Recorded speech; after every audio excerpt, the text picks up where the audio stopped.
Hello and welcome to the program Midday Discourse on Global Television, a time for us to look at salient issues and give you very balanced analysis. On today's edition, we'll be looking at, recently we had the police public relations officer give a directive to Nigeria saying when you see anyone bearing arms outside the security agencies, you should report to the Nigerian police force as a way of checkmating the rising spirit of insecurity in the country. And that has informed our discourse today to look at the issue of see something, say something, how feasible it is as the police looks at ways to curb the ever-increasing insecurity in the country. So we'll be talking to a security expert who is also a political scientist in the person of Dr. Sally and Moses as regards how the Nigerian police can better mop up illegal arms across the country. So we'll be looking at arms and ammunition control in the country, measures that can be taken, and also guidelines that can be put in place to ensure that the arms are in the right with the right persons and not people who would use it for mischief or cause mayhem to the country, like we're already seeing happening across the 36 states of the Federation. All right, let's make welcome Dr. Sally Moses. Good afternoon. Nice to have you join us on the program. Good afternoon. Thank you for having me.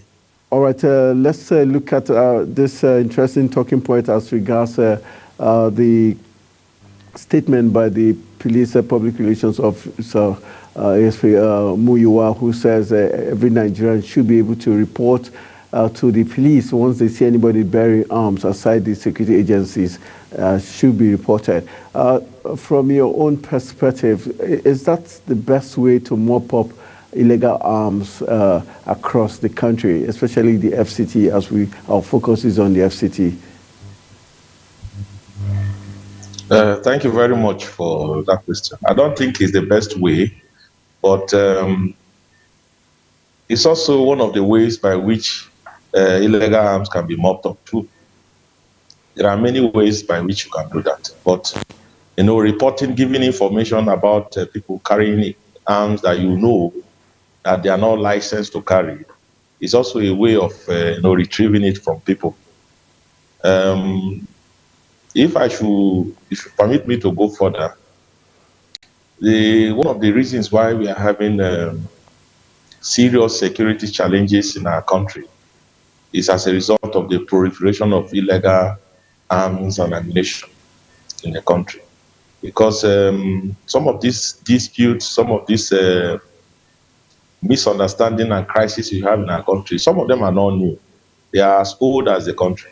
But because the availability of arms and ammunition in the hands of people, issues that they used to resolve by either physical, either fighting each other, is now being resolved using guns. So that is the reason why we are having this type of crisis across the country, because communal crises, dispute between two parties, one another, land issues, farmer setters, all these things are exacerbated by the availability of small arms and light weapons in the country. Okay, some have said also political gladiators, politicians have also empowered their supporters with arms, especially during elections. And after the elections, these arms are not taken away from these political supporters. And also the issue of the insurgency in the West African region, the Sub-Saharan region, looking at Mali and other countries, Chad, where breakdown of law and order in Libya also and Mali has also made these insurgents move into the country, and also our porous borders. Which of these factors is more prevalent in terms of the proliferation of arms into, especially light weapons, into the country? Should we hold the border patrol team responsible? Thank you very much, Tony. You see, the problem of small arms and light weapons proliferation in the country. The 80% of it is across the border. Because if you look at the kind of weapons that we are talking about, they are not locally produced.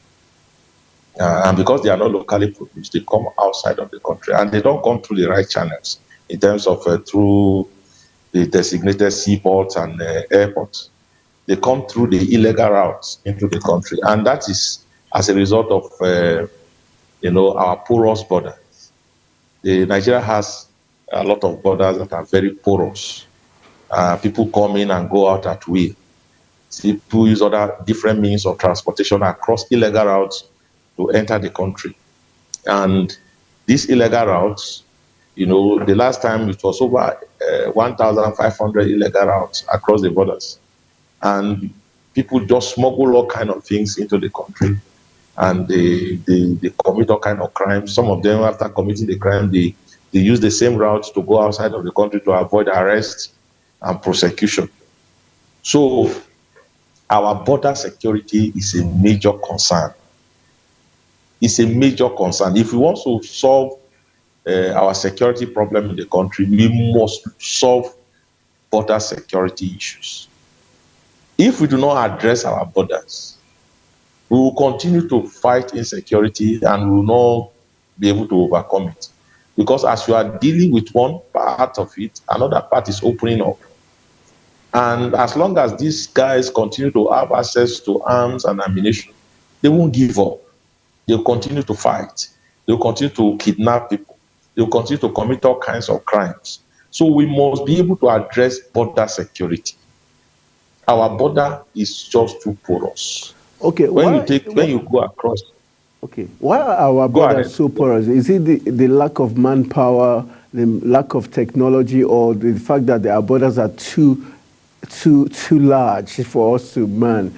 But we have other countries that are larger than Nigeria, and their borders are still well secured. What is the... Thank you very much. Thank you very much, Tony. You see, it's not about lack. There are technology that can help you to police your borders exists. Human power, in terms of personnel that should also patrol the border, we have citizens that can do that if they are recruited. The reason why we are having this challenge is that we cannot leave our border in the hands of immigration officers and customs. Because if you look at their mandate, they are supposed to be in designated entry and exit points to screen people that comes in at the airport. You're coming in, they screen you and all that. Look at other signs in your body. Are you a criminal, or if they have any record of you or anything, then they can now ask you to go back, at the designated points. But when you look at our borders, we have designated points. You go to Seme border, you go to Idiroko, and a few other places, they are designated. You see customs there, you see immigration there, you see other security agencies there. But when you are talking of, the stretch of the border, patrolling these places, they don't have that capacity to do that. So either we give it to the military to police, or we recruit, or we form an agency for border patrol, for border security, to specifically secure the borders. When you go to places like the US and other places, they have designated security outfits that look at border security. So we need to look at that. Because if you said you want to give it to the customs and not that, the way the custom is structured, they will not be able to adequately take care of that. And the same thing with the immigration. So you either allow the military to go in there, because across our border there are different military formations across the border, but they are not being utilized in that regard. So you can utilize the military. You go to other countries like South Africa. It is the military in South Africa that polices its borders, and other countries. So either you use the military to police your border, or you form an agency that is well trained, well equipped to do that. If you leave it in the hands of immigration and customs, our borders will remain porous. Customs are trained to assess goods and services that comes in. extract revenue from there. They are not to look at the entire stretch of the border, trying to look at if the custom is patrolling the border, they are looking at the illegal routes that people are trying to smuggle things in because they don't want to pay duties for it. It's different from somebody who is just carrying a backpack and just strolling across the border into Nigeria. In that backpack is full of arms and ammunition. It's different. So we need an agency, or we refocus the military to do that. And by doing that, then we can now involve technology.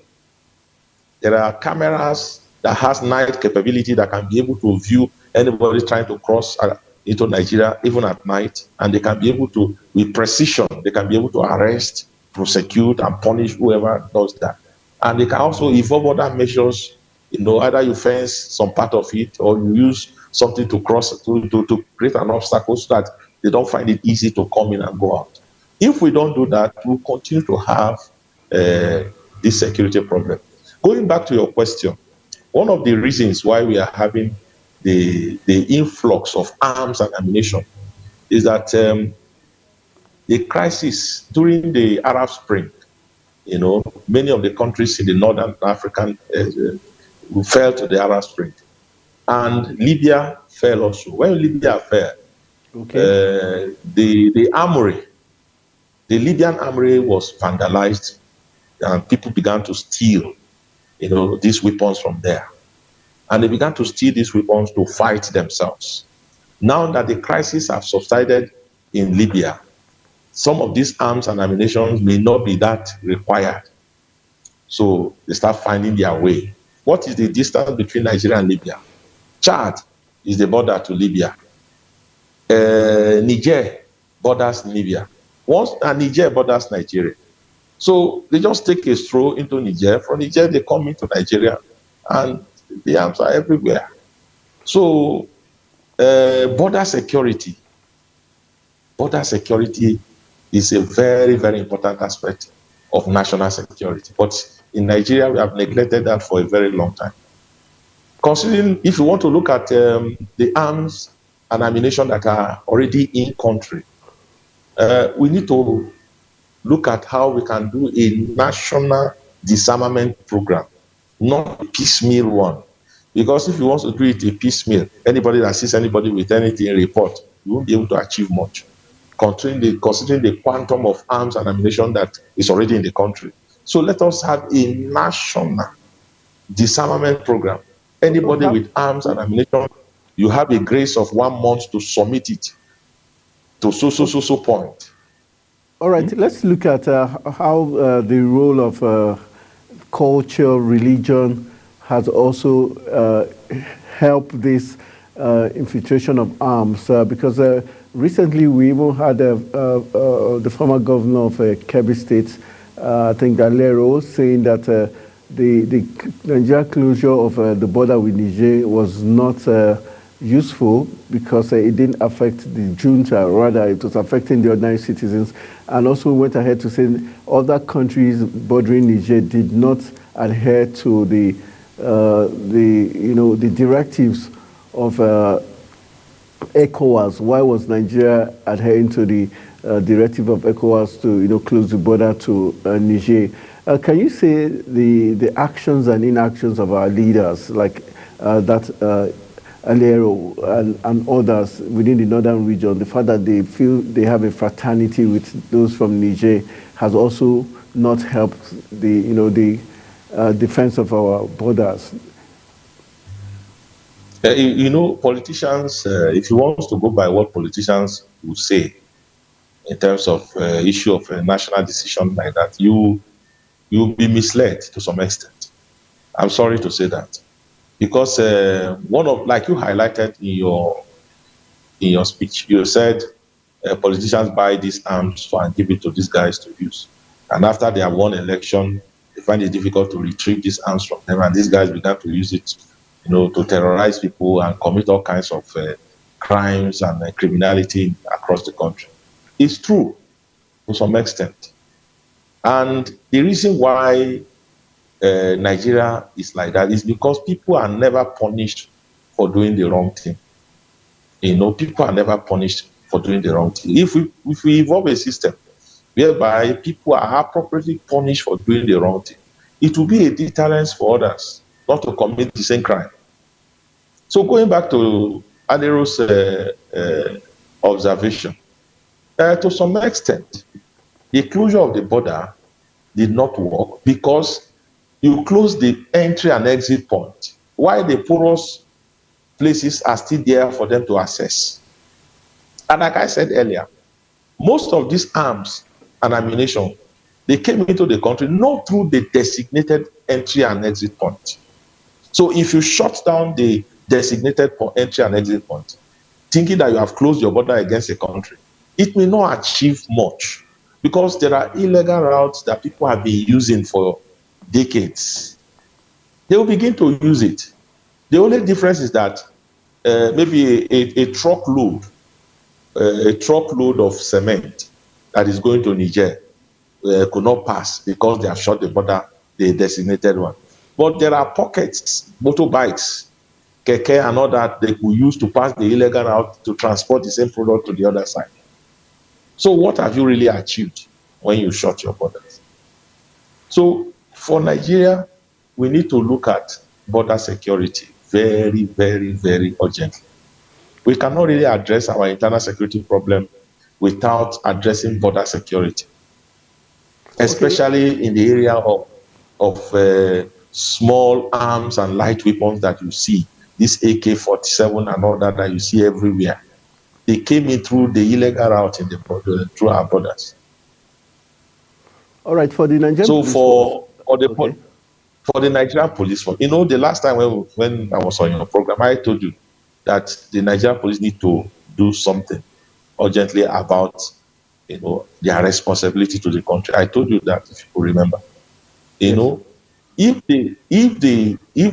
the police wants to carry out this assignment, I doubt if the police will be able to do it very well in terms of the disarmament program. Why? In terms of the disarmament program.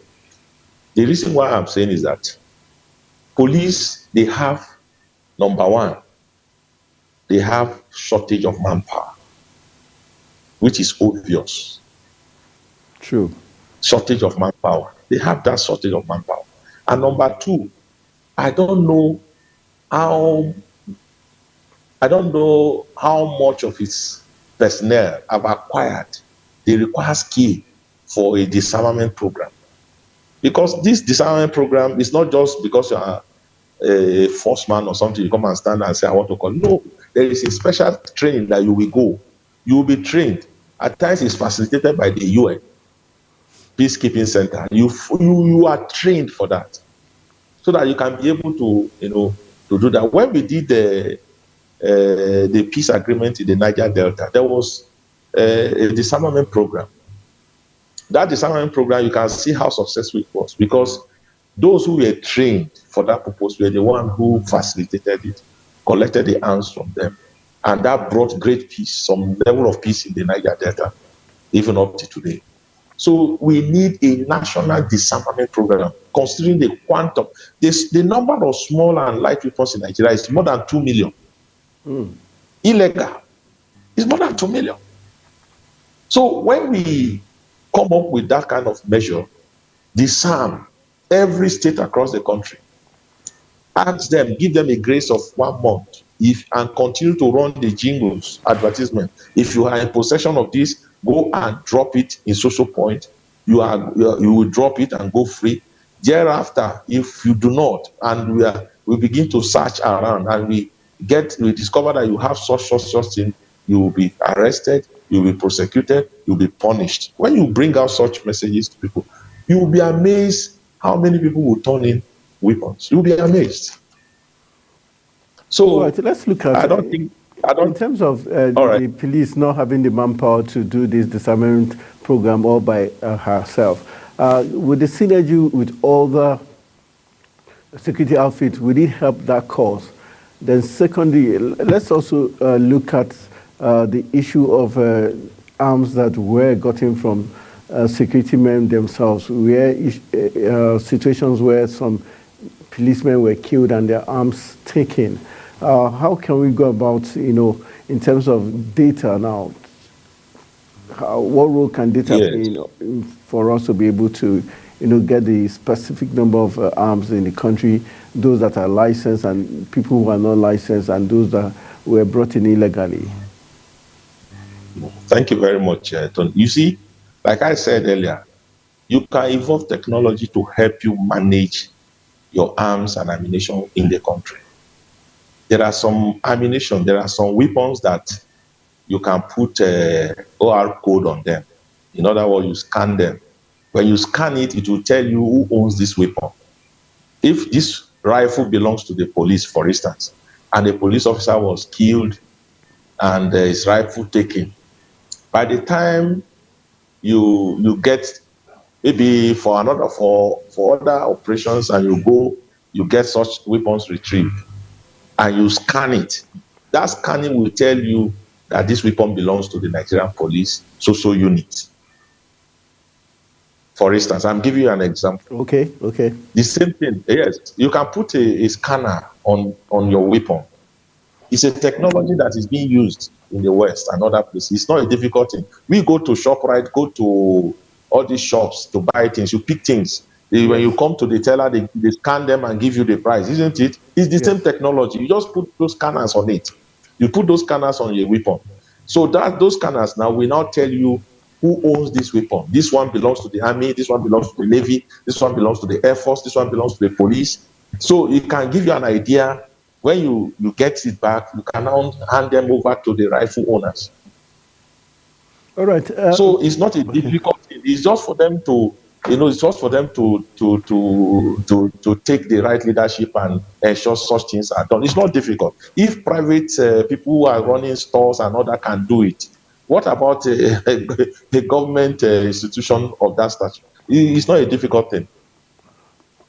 In terms of encouraging citizens to, give up their arms, especially illegal ones, do you agree with those who suggest that bounties can be given to say, okay, if you return your arms within so number of time, you're going to get X amount of reward? Do you think that could also help? Yes, it could help. It could help in the sense that, you see, some of these weapons, they bought them. They didn't get it for free. So when you ask them to submit such weapons without any form of motivation, they may not be willing to do that. So when you put a figure that when you submit your weapon, if it is 1 or 2 or 3, you may assess so amount of money. That could be a motivation and encouragement for them to do that, which is good. These are the measures that can come in when you are doing that. But like I said earlier, considering the quantum of illegal arms and ammunition in our country, we don't need a piecemeal approach to disarmament. We need a national disarmament program, and it should be done across the country. A national disarmament program. So by the time you have run that phase and you have retrieved the arms, then you can now be able to estimate what is left. Like now, nobody will tell you this is the number of arms, small arms and weapons that is left in the hands of criminals. Nobody will be able to give you the exact figure. But when you run a program of that national scale and you retrieve, maybe you retrieve like 1.5 million, you will know that what is left now is about between 500 to 600,000. So you can now begin to work on how you can get those ones out. But if we begin to do it a piecemeal, that the police will say, report this, report that, they'll pick 1, they'll pick 2, they'll pick 3, and they will call the TV station to come and cover that they have recovered 5 AK for that. Those ones cannot really, it's like a drop in an ocean. You won't be able to get much. So we need a national disarmament program to be able to disarm, and retrieve these arms from people, so that we can be able to have some level of sanity in the country. All right, let's look at in terms of this storage. Now, we know there's what is called armory, where arms are kept. There was a time where there was an explosion that occurred in Lagos, when I think, I don't know if it was near Dodon Barracks or so, that led to people getting scared and ran scampered for their life, and some fell into ditches and